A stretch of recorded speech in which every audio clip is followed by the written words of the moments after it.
Habang patuloy ang operasyon ng Israel sa Levant, inuntirya din ng Tel Aviv ang mga pasilidad ng Houthi sa Yemen.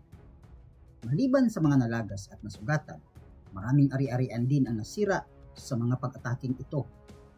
Kahit na nakuha na ng mga Hudyo ang kanilang mortal na kaaway sa Lebanon at nalalansag ang perwisyo sa Hilaga, tila di pa nakukontento ang Israel. Marami ang nangamba na baka isunod ng Jewish state na kanilang malakas na kalaban sa timog ang Iran. Pero may basihan ba ang pangambang ito kung mangyayari ang kinatatakutang pagtutuos ng Israel at Iran? Kakalat kaya ang gulo sa gitnang silangan? Sino kaya ang unang kukurap kung matutuloy ang banggaan ng dalawang malalakas na bansa? Yan ang ating tatalakayin sa episode na ito.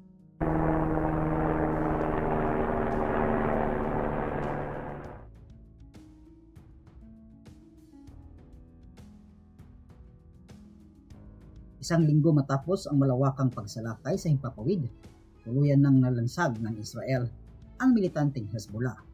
Sa pagbagsak ng militanteng grupo na sinasabing tuta ng Iran, marami ang umasa na titigil na ang Tel Aviv sa kanyang kampanya sa Lebanon. Pero di pa man nakakabangon ang kanyang kaaway, itinudo na ng Israel ang kanyang bigwas. Dosay-dosay ng mga tangke de giyera at libo-libong mga sundalo ang ibinuhos nito sa hangganan ng dalawang bansa. Habang nakaumang sa Lebanon ang kanyang mga ground troops, patuloy ang pagbayo ng mga Israeli fighter jets sa umano'y mga imbaka ng armas at mga missile ng Shiite militant group sa mismong Beirut. Nabatid na may na-discover ding mga komplikadong tunnel network sa ilalim ng mga gusali ang mga Special Operations Forces ng Israel. Nangamba kasi ang Israel na baka nagbabalak ng mala October 7 na estilo ng pagsalakay ang militanteng grupo, kaya posibleng naunahan ng Israel ang galaw nito at napigilan ang isa na namang malaking banta sa Jewish state. Pero ang mas ikinabahala ng marami, ang ginawa ng Israel na paglusob maging sa malayong timog silangan. Sabay kasi ng operasyon sa Beirut, binayo din ng mga fighter jets ng Israeli Defense Forces ang pantalan at mga warehouse ng Hudaydah, isang coastal city ng Yemen na kontrolado ng mga Houthis kasama ng mga rebelde sa Gaza at Lebanon, kabilang ang mga Houthis sa mga grupong nanggulo sa Israel. Bunsod ng resback ng huli sa nangyari noong October 7. Tulad ng mga militante sa Gaza at Levant, pareho ring tumatanggap ng tulong mula sa Iran ang mga Houthis. Sa makatwid, ang mga rebelde ng Yemen ay mga tuta at pakawala din ng rehimen sa Tehran. Kaya di katakataka kung masali sila sa animoy target list ng Israel na mga kaaway nito.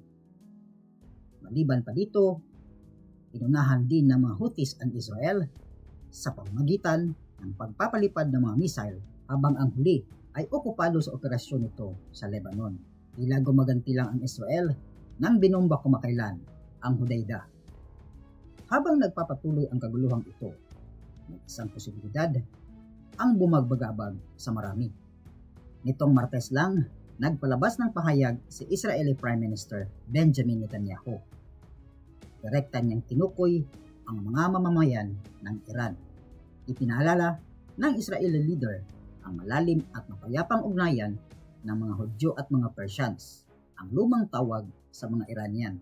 Isinisi ni Netanyahu sa anyay rehimen ng Tehran ang kahirapan at pagdurusa ng Iran. Anya, nag-aksaya ng salapi ang mga lider ng Iran sa pag-aalaga ng mga rebeldeng grupo na nanggugulo sa Middle East. Dagdag pa nito, mas umunlad sana daw ang Iran kung ginagamit sa kabutihan at kapayapaan ng mga lider nito ang yaman ng bansa. Muli ring ipinabatid ni Netanyahu na di kalaban ng Israel ang mga mamamayan ng Iran. Ano kaya ang dahilan ng paglabas ng pahayag na ito ni Netanyahu? Napapansin ng marami na taliwas sa mga unang pagtarget ng Israel sa kanyang mga alipores, himik ngayon ang Iran. Maliban sa generic na statement ng pagkundina at banta ng resback, wala nang ipinalabas na pahayag ang Tehran ukol sa sinapit ng mga rebelde sa Lebanon. May mga nagsasabi na posibleng nag-iingat lamang ang Iran na di mabaling ang galit ng Israel sa Islamic Republic. Bilang sa mga Iranian nagsalita si Netanyahu. Ikinabahala rin ng marami ang pahayag nitong Martes ng gabi ng Estados Unidos ukol sa malaking posibilidad ng napipintong pagsalakay ng Iran. Ayon sa report, posibleng kasinlaki noong April ang magiging operasyon ng Iran. Matatandaan na mahigit 300 na mga missiles at mga drones ang pinaula ng Iran sa Israel, bunsod ng pambobomba ng huli sa isang gusali ng mga Iranian diplomat sa Syria. Walang malubhang pinsala ang pag-atake niyo ng Iran dahil nasangga ng Iron Dome ng Israel ang 90% ng mga ipinukol na mga missile. Pero may nagsasabi na baka mas malakas at malawak ang gagawing operasyon ngayon ng Iran. Bunsod nito, nagpalabas ng kautusan ang US State Department sa kanyang mga mamamayan sa Israel na kailangan ang ibayong pag-iingat. Muli ding tiniyak ng Amerika ang tulong sa Israel kung sakaling magaganap ang pinangangambahan. Sakaling mangyari nga ang kinatatakutan, ano naman ang posibleng magiging target ng Iran? Ayon sa Israel, maaaring tirahin ng Iran ang mga airbases at mga command centers. Dahil dito, isang airbase na malapit sa Tel Aviv ang nilikasan ng mga personnel sa pangambang ito ay kabilang sa tatamaan. Sa kasalukuyan, ang Iran ang may pinakamaraming imbak na mga missile at rocket sa buong Middle East. Kabilang sa arsenal ng Islamic Republic, ang Shahab-3, ang medium-range ballistic missile na kayang umabot sa target na 2,000 kilometers. Ang Israel ay may layong 1,789 kilometers mula sa Iran. May 5 klaseng ballistic missile ang Iran na ang range ay lampas sa 2,000 kilometers. Pinakamalayo na naaabot ay ang Game 100. Kaya nitong tumarget sa layong 4,000 kilometers, dala ang payload na may bigat na 1,000 kilos o 1 tonelada.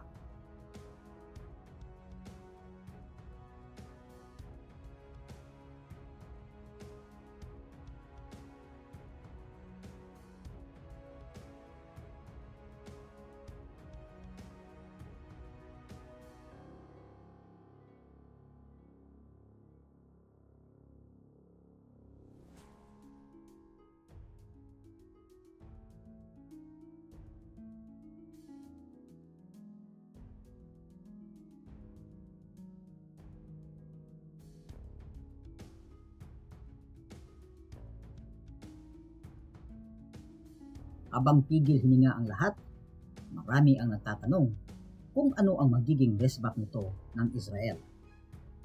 Ito na kaya ang kinatatakutang paglala ng kaguluhan sa gitnang silangan?